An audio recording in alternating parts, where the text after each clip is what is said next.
फिर एक बार हम लोग यहाँ मौजूद हैं झारखंड में, झारखंड के रांची से बात कर रहे हैं।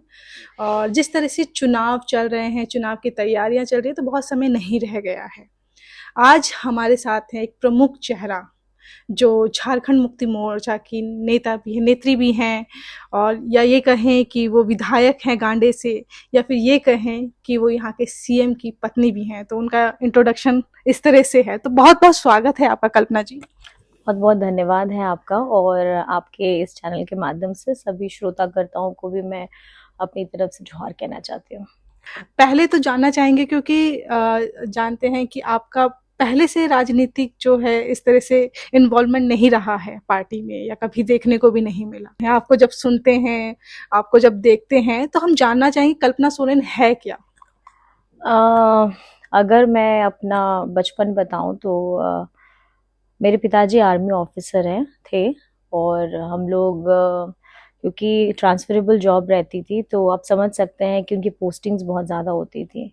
तो हम लोगों ने भारत के बहुत हिस्सों में ट्रैवल किया है और वहाँ पे रहा भी है, बहुत सारी चीज़ें सीखने को भी मिली हैं।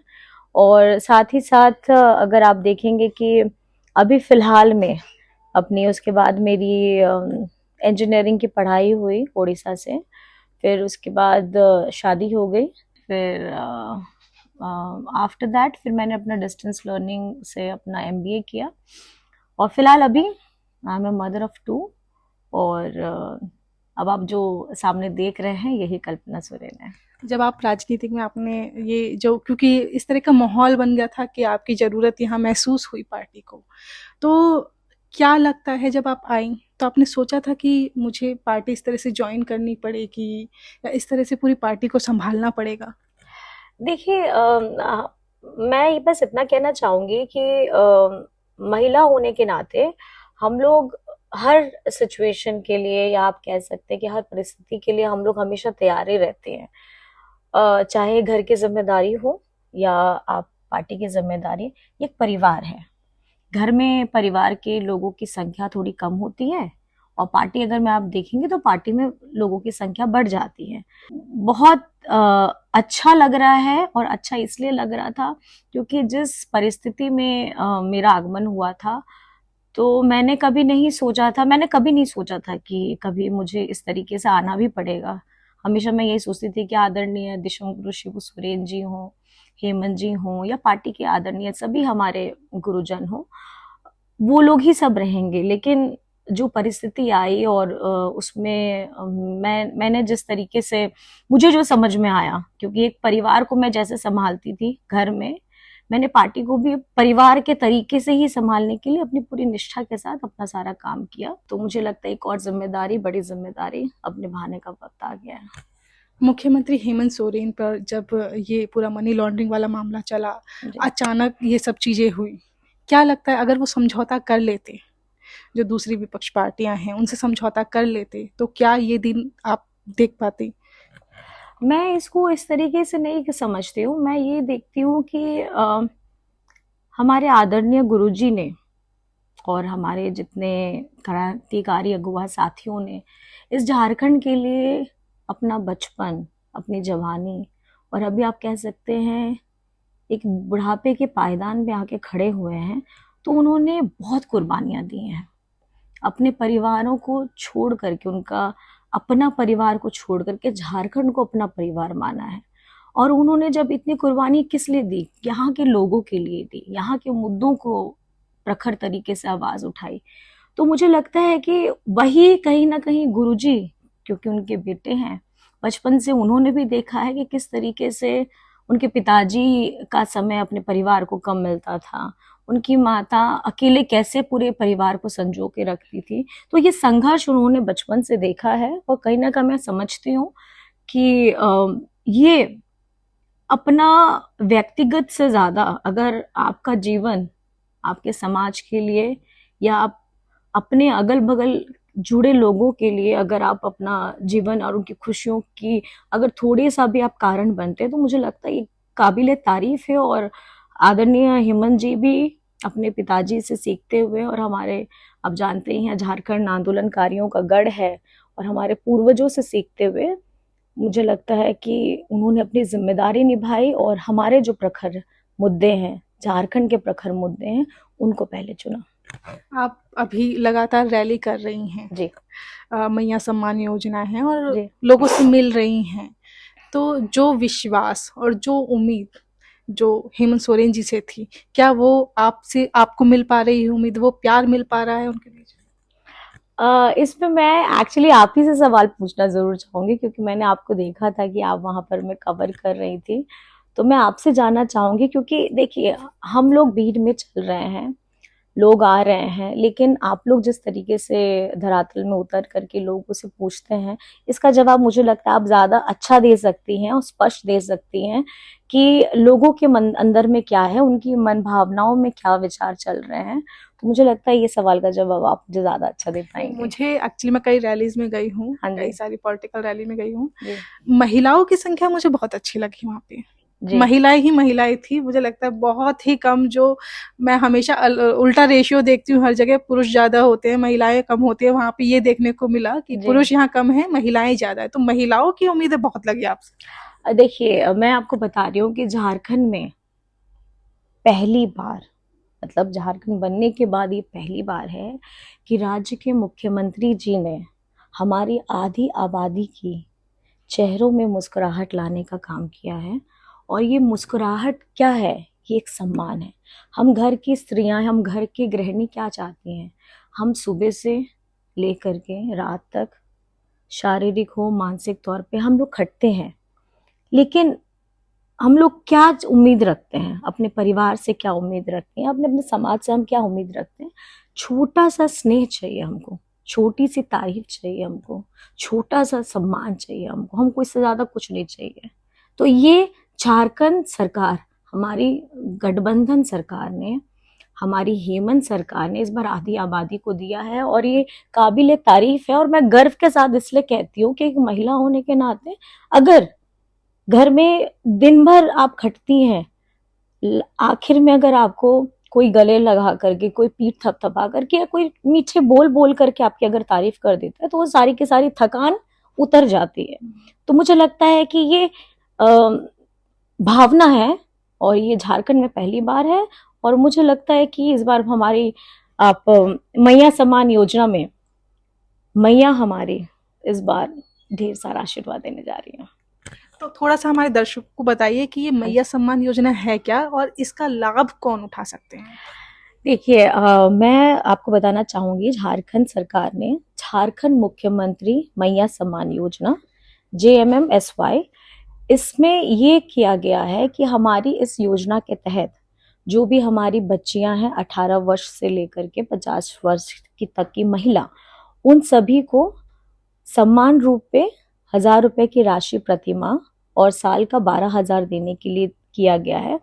इससे ये उन महिलाओं को सशक्त कराने का एक प्रयास है।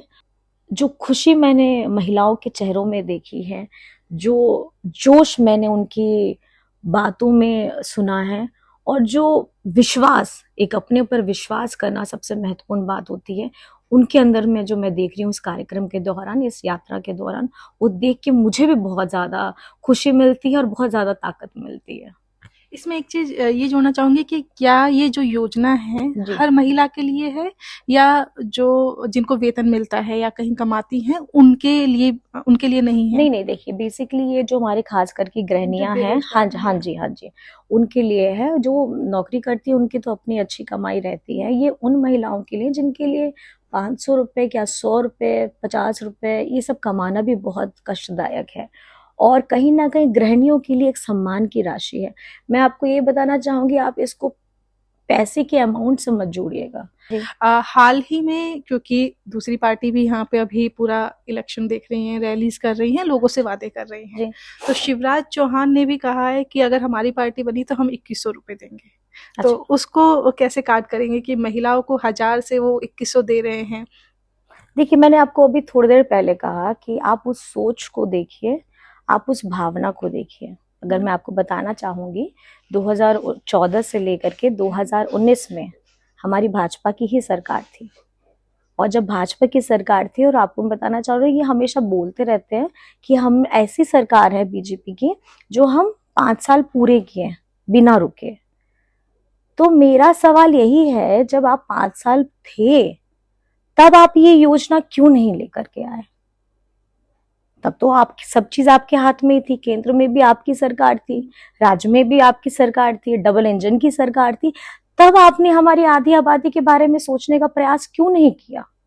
अगर झारखंड के बारे में कोई सोच सकता है तो यहाँ का झारखंडी बेटा अपनी माताओं बहनों के लिए जब ये सोच लाया है तो मुझे लगता है काबिले तारीफ है। और अगर इनको फक्र होना चाहिए था तो ये काम ये अब बोल रहे हैं कि अब हम लाएंगे, हम 1000 लाएं, हम 2100 लाएंगे, कल को हम 2500 बोलेंगे तो 5000 बोलेंगे। मैं ये कहना चाहती हूँ कि आप लाएंगे, हम ला चुके हैं, हम पहली किश्त भी दे चुके हैं, दूसरी भी है, और आगे निरंतर इसी तरीके से बढ़ती रहेगी। तो पहला मेरा यही सवाल उनसे रहेगा, जब आप थे सरकार में तब आपने हमारी आधी आबादी के बारे में क्यों नहीं सोचा? आप एक महिला के तौर पे जब उतरती हैं ग्राउंड पर, और हमारा देश जो है एकदम पुरुष प्रधान देश माना जाता है जहाँ पे पुरुषों का ही राज चलता है, ऐसे में जब आप ग्राउंड पर उतरती हैं और अपना महिला होने के नाते मुझे लगता है आपका एक्सपीरियंस बताना चाहिए, क्योंकि एक बुलंद आवाज के तौर पर आप देखी जा रही हैं, और मुझे ऐसा कोई नाम याद नहीं आ रहा जो आदिवासी महिला हो और इस तरह से बुलंद के साथ अपनी आवाज किसी भी पार्टी में, मुझे जल्दी से नाम याद नहीं आ रहा, हो सकता है मेरा रिसर्च कम हो लेकिन मुझे नाम याद नहीं आ रहा। तो जब आप उतरती हैं तो आपका कैसा एक्सपीरियंस रहता है? देखिए, मेरा एक्सपीरियंस वैसा मैं नहीं बोलूंगी, मैं ये बोलूंगी कि हम महिलाएं को ये समझना होगा, चाहे आप किसी भी जाति धर्म से आते क्यों ना हो, आपको अपने ऊपर विश्वास रखना सबसे ज्यादा जरूरी है। और हमारी बच्चियों के लिए को भी मैं बोलना चाहूंगी कि समाज में ये नहीं है, आज हमारी समस्याएं हैं, हमारी तकलीफें हैं, तो उसको प्रश्न उठाने वाले पुरुष ही क्यों होते हैं? हम महिलाएं भी तो अपनी प्रखर आवाज से उठा सकती हैं। तो ये मैं सारी झारखंड के साथ हमारे हिंदुस्तान के विश्व की सारी महिलाओं को जरूर बताना चाहूंगी कि आप लोगों को अपनी समस्याएं अपने मुख से बोलनी चाहिए, आपको किसी और के सहारे की जरूरत नहीं है। अभी क्योंकि कुछ महीने से ही आप देख रहे हैं, और हम चाहते हैं कि आप बताएं जनता को कि आपको ऐसा कौन सा काम अपने पूरे पॉलिटिकल करियर में, बहुत छोटा सा है अभी लेकिन फिर छोटा ही है लेकिन इसमें भी आपको कोई ऐसा काम जो आपको लगे कि हाँ ये मैं करना चाहती थी बहुत पहले से, ये मैंने करके दिखाया, और एक और ऐसा काम आप बताइए जो अभी तक आप नहीं कर पाई, आपके लिस्ट में है, वो आप करना चाहती हैं। देखिए, एज ए एमएलए अगर मैं आपको बोलूं तो कल ही मैंने अपने बेंगाबाद में, गांडे में, बेंगाबाद में मैंने अपना कॉलेज, महिला कॉलेज के लिए मैंने शिलान्यास किया। और मैंने ये प्रण लिया था जब मेरा इलेक्शन का नॉमिनेशन था, तो वहाँ पे मैंने उन लोगों से वादा किया था कि मैं आपको एक महिला कॉलेज ज़रूर देना चाहूँगी, क्योंकि मैं खुद ये मेरा सपना था कि मैं देना चाहती हूँ। और कल ही मैं आपको बताऊँ कि कल ही मैं उसका शिलान्यास करके आई हूँ। ये मेरे काम है जो मैंने अपना किया। और जहाँ तक बात है हमारी झारखंड सरकार की, हमारी झारखंड सरकार की सावित्री बाई फुले किशोरी समृद्धि योजना, जिसमें हम बच्चियों को 8वीं कक्षा से लेकर के 12वीं तक 40,000 की राशि देते हैं ताकि उनकी पढ़ाई ना रुके। दूसरा हमारा है सीएम स्कूल ऑफ एक्सीलेंस, जो हमारे प्राइवेट जितने स्कूल्स होते हैं उनको हम, उनकी जो शिक्षा का स्तर है वो हम अपने सरकारी स्कूलों में लेकर के आए। और आप देख सकते हैं, आप घूम भी सकते हैं, आपको डिफरेंस वहां पे नजर आ जाएगा। उसी तरीके से बिरसा हरित ग्राम योजना, इसमें हमारे जितनी महिलाएं गर्भवती होती हैं या दिव्यांग है या वृद्ध हैं, क्योंकि वो बहुत शारीरिक तौर पे श्रम नहीं कर सकती, तो इसमें फलदार पौधे लगाते हैं कुछ एकड़ में, या उनको एक राशि भी मिलती है उनकी देख रेख के लिए, और ये भी राशि झारखंड सरकार दे रही है। तो आपका मेगा लिफ्ट सिंचाई योजना हो गया, हमारा सर्वजन पेंशन हो गया, अबुआ आवास हो गया, और हमारा एजुकेशन से रिलेटेड एक और मैं आपको बताना भूल गई, हमारी है फॉरेन के लिए मरांगोम के स्कॉलरशिप प्रोग्राम्स। इसमें हम लोग अपने यहाँ से बच्चों को भेजते हैं अपनी हायर स्टडीज करने के लिए। और उसका मैं आपको बताना चाहूंगी, बहुत फक्र से बताना चाहूंगी, उसका एक भी रुपया उनको अपनी जेब से नहीं देने पड़ता, सारा का सारा पैसा झारखंड से फुल्ली फंडेड। और बच्चे लोग पढ़ के आए भी हैं और वो बहुत ग्रेटफुल हैं टुवर्ड्स दिस झारखंड गवर्नमेंट की वो इस तरीके से इतनी सोच अच्छी लेकर के आई है। और बिजली बिल माफी आपको पता है, कृषि ऋण जो हम लोग को किसान का रेंट था जो 50,000 था उसको 2 लाख तक का पर किसान का उसको माफ किया गया। इस तरीके की और भी बहुत सारी लंबी लिस्ट है सरकार की। रोजगार सृजन योजना सबसे ज्यादा इम्पोर्टेंट वो है, मुख्यमंत्री रोजगार सृजन योजना, जिसमें हम लोग का रेट ऑफ इंटरेस्ट वो कंपैरेटिवली बैंक का हमारा सबसे कम है, और इसमें हम 40% ऑफ काइंड ऑफ सब्सिडी देते हैं। इससे जितने हमारे आप समझ सकते हैं, बहुत लोगों ने गाड़ियां ली, हम लोगों ने प्रोग्राम्स में भी गए थे तो गाड़ियां लिए, तो मैंने पूछा कि क्या करते हो, किस लिए लिए, तो बोले नहीं मैं ड्राइवर था किसी के यहाँ, लेकिन अब मुझे गाड़ी मिल गई तो मैं अपनी गाड़ी का खुद मालिक हूँ। अब वो खुद अपना गाड़ी को खुद चलाएगा भी और अपना जीवन यापन करे। मुझे लगता है ये सारे उदाहरण किसके लिए हैं, ये सारी खुशियां किसके लिए, झारखंड की जनता के लिए। तो घर मतलब आप किसी भी आयु वर्ग को ले लीजिए, सब लोग बहुत खुश हैं और बहुत आशीर्वाद दे रहे हैं और ढेरों आशीर्वाद दे रहे हैं सरकार को। आप लगातार जैसे रैली कर रही हैं, ग्राउंड पर जा रही हैं, राहुल गांधी का भी आपको पता है ना कि भारत जोड़ो यात्रा पे जब वो निकले थे, तो अब जब वो बोलते हैं अब स्टेज पर, तो वो बोलते हैं कि मुझे बहुत सारा एक्सपीरियंस ऐसा जानने को मिला जो मैं नहीं पता कर पा रहा था, घर में रह रहा था या जो भी था, लेकिन अब जब मैं ग्राउंड पर जाता हूँ तो मुझे बहुत सारी चीजें पता चल रही हैं। आप ग्राउंड पर उतर रही हैं, कोई ऐसा एक्सपीरियंस हमारे साथ शेयर कीजिए जो आपको नहीं पता था लेकिन ग्राउंड पर जाने के बाद पता चला। देखिए समस्याएं बहुत सारी हैं, जैसे हम लोग ट्रैवल्स भी किए और लोगों को जाने समझे, जैसे कहीं कहीं पे कुछ कुछ जगह में लोगों को पानी का दिक्कत, कुछ लोगों ने बोला, बहुत इंटीरियर गांव था। और कंपैरेटिवली अगर आप मुझे बोले कि स्कूल्स की कहीं कहीं कुछ कुछ कमी है, तो एजुकेशन जहां तक इंटीरियर नहीं पहुंच पाया है, हम लोग जैसे अभी 80 सीएम स्कूल ऑफ एक्सीलेंस लिए, तो इसको हम लोग बढ़ाने का काम कर रहे हैं। आपका जैसे सिंचाई के लिए पानी का दिक्कत आ रहा था, तो मेगा लिफ्ट की हमारी 6 जगह को अभी चिन्हित कर लिया गया है। तो मैं चाहूंगी कि क्योंकि पानी सिंचाई हमारी खेती होती है, तो इसमें बहुत लोगों का आ रहा था कि ये ऐसे बड़े प्रोजेक्ट्स हमारे यहाँ पे भी लगने चाहिए। तो ये कहीं ना कहीं मतलब जो आप मैं बोलूं कि योजनाएं हम दे रहे हैं लोगों को और चाहिए, और जिस तरीके से उसके लिए हाँ जी तो मैंने बोला ठीक है अभी ये वाला हमको कर लेने दीजिए, उसके बाद फिर हम लोग नेक्स्ट करेंगे। तो मुझे लगता है कि जो योजनाएं हमारी चल रही हैं लोग बहुत खुश हैं, और जो लाभान्वित हैं वो तो खुश हैं, तो उनके साथ साथ जिसको मतलब रिश्तेदार है, कोई दूर दराज में उनका गांव कहीं अंदर है, उन लोगों को लग रहा है कि मेरा बच्चा भी सीएम स्कूल ऑफ एक्सीलेंस में पढ़े, मेरी बच्चियां भी जो हैं वो सावित्री बाई फूले में पढ़े। मैं और सबसे अच्छा एग्जाम्पल आपको मैं देना चाहूंगी, मेरा विजिट था जेसी बोस स्कूल में, हम लोग गए थे गिरिडीह में। वहां मैंने जब बच्चों के साथ इंटरेक्ट किया, आप बिलीव नहीं करिएगा, बच्चे जो हमारे सीबीएसई बोर्ड में भी बच्चे हैं, वो बच्चे आकर के वहां पे एडमिशन ले रहे हैं, एंड वो बहुत ज्यादा खुश हैं। और खुश इसलिए कि वो लोग सपना देखना चाहते हैं। तो सपनों की एक जो उड़ान है, हमारा एक कार्यक्रम है, मैं आपको बताना चाहूंगी। अभी मैं यहाँ गई थी, हमारे गढ़वा में डाल्टनगंज पहुंचे थे हम लोग, वहां पे एक हमारा रात्रि का कार्यक्रम था, वहां बच्चियां थी कस्तूरबा विद्यालय में। तो उन्होंने, मैंने पूछा कि क्या है, तो हम लोग की झारखंड की सरकार इंजीनियरिंग और मेडिकल के लिए हम लोग कोचिंग दे रहे हैं, ताकि बच्चे इंजीनियर बन सके और अपना मेडिकल में वो लोग उसको क्लियर करके अपने मेडिकल की पढ़ाई कर सके। और इसके साथ साथ 9th और 10th के बच्चे जो हैं, जो उन्होंने एक्सपीरियंस शेयर किया, वही मैं आपको बता रही हूँ कि यहाँ पे इंग्लिश स्पोकन के भी कोर्सेज दिए गए हैं। तो आप सोचिए कि एक समस्या है तो उसका समाधान उसके जड़ में जाकर के होगा। आप ऊपर में अगर पौधा है उसमें कीड़े लग रहे हैं, तो आप ऊपर ऊपर लगा करके नहीं कर सकते, उसको पोषण देना है तो आपको उसके जड़ में पानी देना होगा, पत्तों में पानी देने से आपका पौधा खिलेगा नहीं।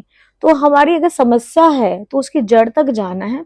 तो इस तरीके की बहुत सारी चीजें हम लोग के पास में आ रही है, और हम लोग खुश भी होते हैं कि क्या कहाँ हम लोग लैक कर रहे हैं और कहाँ हम लोग लीड कर रहे हैं, और अगर लीड कर रहे हैं तो उसको और कितने बेहतर तरीके से करें, और अगर लैक कर रहे हैं तो उसमें हमारा सोल्यूशन बेस्ट क्या हो सकता है, उसको लेकर के हम लोग आगे अपनी रणनीति बना रहे हैं। यानी जब आगे अब सरकार आएगी तो आपके सामने ठीक ठाक मैपिंग है कि अब हमें कहाँ कहाँ काम करना है? देखिए, अभी तो हमें बहुत सारे सेक्टर्स में काम करना है। अभी सर की वजह से हम लोग यहाँ पर में एजुकेशंस के मामले में हो, या फिर स्पेशली मैं अगर आपको बताना चाहूँ, education is very much important to everyone. और आज आप हैं, अपनी आप सवाल पूछ रही हैं, मैं आपके सवालों का जवाब दे रही हूँ। हम लोग क्यों इस तरीके से कॉन्फिडेंस होकर के बात कर रहे हैं? क्योंकि कहीं ना कहीं हमारी एजुकेशन हमको बहुत हेल्प करती है। हमारे पेरेंट्स बहुत हम लोगों को मदद किए हैं, क्योंकि बिसाइड्स अपार्ट जेंडर साइड अगर आप देख लें, हर किसी को शिक्षा लेना उसका अधिकार है। और ये लेना इसलिए ज़रूरी है क्योंकि अपनी समस्याओं को आप अपने मुख से बताइए, आपको किसी और पे डिपेंड होने की ज़रूरत नहीं है। तो मुझे लगता है this is very much important. बिल्कुल। भाजपा भी लगातार रैली कर रही है जी। और परिवर्तन रैली शायद उसका नाम है, तो क्या देख रही हैं उसको, चुनौती के तौर पर देख रहे हैं? देखिए, मैं हर अपनी विपक्ष की पार्टियों को मैं चुनौती के तौर पे नहीं मैं बोलूँगी, मैं उन पे देख रही हूँ। चुनौती मेरी ये है कि झारखंड में हमारे बीजेपी की सरकार ने कितने स्कूल्स को बंद किया, हम कितने खुलवा सकते हैं, ये चुनौती है हमारी। हमारे झारखंड में बीजेपी वालों ने हमारे पेंशन जिनको उन्होंने बंद कर दिया था, कितने लोगों को दे सके, ये चुनौती है हमारी। हमारे झारखंड में कितने लोगों को जो चीज़ें हमारा हक है, हमारा मुहैया जो हमको कराना चाहिए, उसकी लड़ाई को प्रखर करना, ये ज़रूरी है। और मुझे लगता है कहीं ना कहीं हम अपने मुद्दों की लड़ाई लड़ते हैं। और हमारे, मैं आपको दिखाना चाहूंगी, ये आज ही का है, हेमंत जी, इसी के लिए आप पढ़ सकते हैं 1,36,000 करोड़। क्या है ये हमारा है, हमारा अपना पैसा है, झारखंड का पैसा है। और झारखंड का पैसा मतलब किसका? हमारी जनता का पैसा है। आप यहाँ से कोयला लेकर के जाते, यहाँ से खनिज संपदा लेके जाते हो, मेरे हक का मेरा पैसा नहीं दीजिएगा, इसकी लड़ाई को कौन प्रखर बनाएगा? यहाँ के मुद्दों को कौन उठाएगा? आप पिछड़ों का 27% का आरक्षण की बात लेकर के बोलिए, आप सरना धर्म कोड की बात बोलिए, आप नियोजन नीति की बात बोलिए। यहाँ हम विधानसभा से पारित कराते हैं और आगे जाकर के हमारी फाइलें अटक जाती हैं। तो स्पष्ट ये है कि आपके मन में क्या है, आप क्या छुपाना चाहते हैं। लेकिन हमारे मन में जो है, हम उसको प्रखर तरीके से जनता के सामने रख रहे हैं। हम क्यों अपने हक का पैसा मांग रहे हैं? ये हमारी जनता का पैसा है। और इससे किसका विकास होगा? इससे हमारे झारखंड का विकास होगा। लेकिन हाँ, जहां जो चीजें गलत है, जो मेरे हक का सामान है, उसको हमको लड़ करके लेना आता है। राहुल गांधी लगातार जो है आरक्षण पर बात कर रहे हैं कि आरक्षण की लिमिट बढ़नी चाहिए, ओबीसी आरक्षण पर बात कर रहे हैं, दलित आदिवासियों की बात कर रहे हैं जी। क्या लगता है आपको, इस पे ये जरूरी है? क्यों जरूरी नहीं है? आज आप बोलते हैं कि झारखंड गरीब राज्य है, लेकिन झारखंड गरीब तो नहीं है। आप इसी की संपदा लेकर के, यहीं से लेकर के आप दूसरे राज्यों को खुशहाल बना रहे हैं। आज हम लोगों को क्या मिल रहा है, या पिछड़ों को क्या मिल रहा है? बिहार राज्य में क्या हुआ? छोटी सी घटना को आप वो छोटी सी घटना नहीं है, वो चोट है हमारे दलितों के परिवारों को, हमारे उनके घरों को जला देने का काम। आप सोचिए कि परिवार के परिवार जल जा रहे हैं, घर जल जा रहे हैं, जिंदा लोग जल जा रहे हैं, और वहां सरकार किसकी रहती है? बीजेपी वालों की। तो शासन, अगर आप बोल रहे हैं कि हम सबको लेकर के चल रहे हैं, तो कहाँ है? वहां पर मैं आप लोगों को तो ये दिखाई नहीं दे रहा है। आपको लग रहा है कि कुछ घर जले, कुछ घर नहीं जले हैं। आपने हमारे विचारों को जलाया है, आपने हमारी संस्कृति को जलाने का प्रयास कर रहे हैं। आज हम आप आपके साथ में मैं थी, कोल्हान में भी थी। आप मुझे बताइए कि हम अपनी हो भाषा को के लिए लड़ रहे हैं, अभी तक लड़ रहे हैं। ऐसा तो नहीं है कि उनके यहाँ पर में बीजेपी में आदिवासी नेता नहीं है, हो नेता नहीं है। हम जब वो इस बात को उठा नहीं पा रहे हैं, तो उनकी विचारधारा क्या है? आप विचारधारा समझिए कि अगर वहीं का पार्टी का लोग अपने भाषा को नहीं बचा पा रहा, अपनी बोली को नहीं बचा पा रहा, अपने समाज के लोगों को जलने से नहीं बचा पा रहा है। आप मणिपुर की घटना को ले लीजिए, किस तरीके का हाहाकार मचा हुआ था, और महिलाओं के साथ क्या हुआ तो आप ज्यादा समझ सकती है। मध्य प्रदेश में क्या घटना हुई? ये इंसान है। आपने ही तो समाज को बांट रखा है। ये आपकी मानसिकता दिखाती है कि दलित को आपने दलित ही समझा है। आपने आदिवासियों को आदिवासी ही समझा है। आदिवासी आप चाहते हैं कि आप जंगल के अंदर ही रहे। एक बड़े मीडिया कर्मी में मैं आपको बताना चाहूंगी उन्होंने क्या बोला था मैं इस हेमंत सवाल जी, पे आने वाली थी कि मीडिया जिस तरह से फ्रेम कर रही थी हेमंत सोरेन जी को कि इस पे। जंगली। सो आप मुझे, हमें गर्व होता है, मैं तो बोलती हूँ कि हम लोग जंगल से आए हैं, क्योंकि प्रकृति हमको सिखाई है कि हमको लड़ना कैसे है। हमारी खनिज संपदा पे आपकी नजर है, लेकिन हमको अगर आगे बढ़ाने की बात होती है तो आप हम लोगों को हमारा ही नीतियां हम लोगों को दे नहीं पाते हैं। चाहे आप आरक्षण पिछड़ों की बात करें, चाहे आप आदिवासियों की बात करें या नियोजन नीति की बात करें, तो ये आपकी मानसिकता दिखाती है कि आप आदिवासियों के साथ में नहीं हैं। आपकी मानसिकता दिखाती है कि आप पिछड़ों के साथ नहीं हैं। आपकी मानसिकता दिखाती है कि आप झारखंड के विकास की बात नहीं करना चाहते। आप यहाँ के लोगों को धर्म के आधार पर, जाति के आधार पर निरंतर बांटते रहना चाहते हैं, और आप ये नहीं चाहते कि कोई दलित पत्रकार बन जाए। आप नहीं चाहते कोई आदिवासी जुडिशरी में आकर के हाई पोस्ट में बैठे। आप नहीं चाहते कि हम लोग जहां पे हमारी सचिवालय हो, हमारा मंत्रालय हो, या हमारे न्यायालय हो, आप नहीं चाहते कि हम लोग वहां बैठे। इसलिए आरक्षण की जरूरत है। तो मैं आपको बार बार बताना चाहूंगी, जिस तरीके से आज भी भेदभाव किया जा रहा है, इसको रोकना बहुत ज्यादा जरूरी है। इसलिए उसकी बुनियाद एक बेहतर शिक्षा के आधार पर हो सकती है, और शिक्षित होना सबसे ज्यादा जरूरी है। क्या लगता है आपको, दलित आदिवासी होने पर इजीली टारगेट होता है, चाहे मीडिया हो चाहे कहीं पर भी हो, इजीली टारगेट है दलित आदिवासी? इजीली टारगेट, देखिए इन लोगों ने जानबूझ करके ऐसी मानसिकता बनाई है कि हमें हमारे ये आज भी हेमंत जी या मैं या हमारे जैसे और भी लोग, हम लोग पढ़ लिख करके आके बैठ के अपनी बात बता रहे हैं, उसके बावजूद भी हमारे साथ जुड़ जाता है कि ये लोग अपने समाज के लिए काम नहीं करना चाहता या नहीं करना चाह रहा है। आप मुझे बताइए, निरंतर हम लोग झारखंड में अगर सब लोग, हम तो यहाँ पे सिर्फ आदिवासियों की बात अकेले नहीं कर रहे हैं, हम आदिवासियों के साथ पिछड़ा, दलित, गरीब, गुरबा, मजदूर, किसान, हमारे अल्पसंख्यक, हम सबको लेकर के बात कर रहे हैं। कैटेगरी पहले जोड़ देते तो लेकिन कैटेगरी आप लोग पहले क्यों जोड़ देते हैं?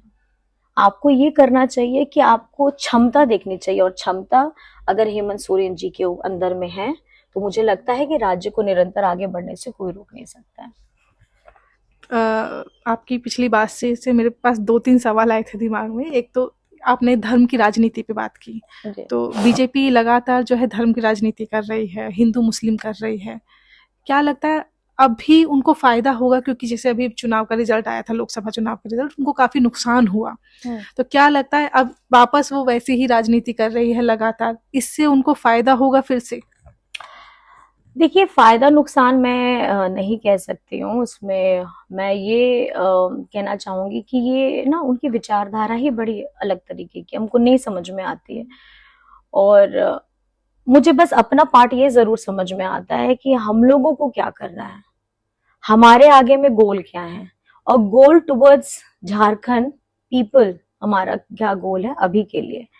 और यहाँ पर में जितने भी धर्म के लोग हैं, क्या आज हम योजना चला रहे हैं, कल हम लोग कार्यक्रम में थे, हमारे माननीय झारखंड के मंत्री हफीजुल हसन जी कार्यक्रम में थे हम लोग के साथ, जब कॉलेज का मेरा शिलान्यास हो रहा था, तो उन्होंने यही बताया कि मेरे क्षेत्र में कितने हजार का बीजेपी ही समर्थित व्यक्ति था, उसका बिल माफ हो गया, और वो बहुत खुश है, बहुत खुश है। तो आप मुझे बताइए, ये योजना अगर हम चलाते हैं, हम तो किसी धर्म के आधार पर नहीं चलाते हैं। और आज अगर सब लोग खुश हैं, ये खुशी किसके लिए है? ये झारखंड की जनता के लिए। तो हम बांटने का काम नहीं करते हैं, और हम, उनकी विचारधारा अलग है, हमारी विचारधारा हमारे मुद्दों को लेकर के हो, हमारे यहाँ के विकास को लेकर के है। आप पूरे कोल्हान क्षेत्र में अभी रैली कर रही थी, और कोल्हान क्षेत्र से ही चंपई सोरेन भी थी जिन्होंने पार्टी छोड़ दी है, तो इस पर आपकी टिप्पणी? देखिए, इस पे मैं तो कोई टिप्पणी नहीं करना चाहूंगी। मैं तो ये उनका व्यक्तिगत निर्णय है, और उन्होंने क्यों लिया, क्या लिया, उसमें टिप्पणी नहीं करना चाहूंगी। देखिए, मैं सिर्फ इतना कहना चाहती हूँ, नेता बड़ा नहीं होता है, पार्टी बड़ी होती है, उसकी विचारधारा बड़ी होती है। अगर अब झारखंड के मुद्दे जो मैंने आपको बताया, मैं दोबारा से उसको बताना चाहूँगी कि पिछड़ों का 27% का आरक्षण, हमारी नियोजन नीति, हमारे सरना धर्म कोड, अगर आप इसको शुरू करवा सकते हैं और इसमें अगर आपके पास है ताकत तो आप ज़रूर करिए, और अगर आप नहीं करा सकते हैं तो मुझे लगता है फिर आपकी काबिलियत का जवाब हमारी झारखंड की जनता देगी, और इससे ज़्यादा मैं कुछ नहीं कहना चाहती। क्योंकि बहुत सारी राजनीति वाली बात हो गई, थोड़ा सा आपके बारे में बातचीत करते हैं कि कैसे संभालती हैं बच्चा, पार्टी, पॉलिटिक्स, रैली, सब कुछ कैसे संभालती हैं आप? ये सिर्फ सवाल मेरे लिए नहीं है, मुझे लगता है मेरे से ज़्यादा मेहनत करने वाली महिलाएं भी हैं जो शारीरिक तौर पर, मानसिक तौर पे अपने परिवार को संजो के लेकर के चलती हैं। तो मुझे लगता है परिवार में जितने भी आपके मेंबर्स क्यों ना हो, आप उनकी संख्या कितनी क्यों ना हो, संभालने की ताकत हर महिला के अंदर में है, और यही खूबसूरती है हमारी मैया की, यही खूबसूरती है हमारी बिटिया की, और यही खूबसूरती हमारी नारी शक्ति की। तो आगे की प्लानिंग हो गई है? चुनाव बस कुछ ही दिन बाद है। बस हम लोग तो अपनी मैया सम्मान यात्रा में हैं। झारखंड की हमारी मैया को सबको एक जगह संगठित करने के लिए हम लोग इस यात्रा में निकले। आगे में भी और कुछ कार्यक्रम आने वाले हैं। अब जिस भी तरीके से हमारे कार्यक्रमों को निर्धारित किया जाएगा, हम लोग उस तरीके से निरंतर आगे बढ़ते जाएंगे। द मूक नायक जनवादी पत्रकारिता करता है। यह संविधान, लोकतंत्र और सामाजिक न्याय पर चलने वाला चैनल है। अगर आप भी चाहते हैं द मूक नायक हमेशा हाशिए पर खड़े लोगों की आवाज़ बुलंद करता रहे, बेजुबानों की पीड़ा दिखाता रहे, तो सपोर्ट कीजिए। सपोर्ट करने वाला लिंक आपको स्क्रीन पर दिखाई दे रहा होगा। साथ ही डिस्क्रिप्शन में जाकर भी आपको ये लिंक मिलेगा, जहाँ पर जाकर आप हमें सपोर्ट कर सकते हैं और हमारे काम को आगे बढ़ा सकते हैं।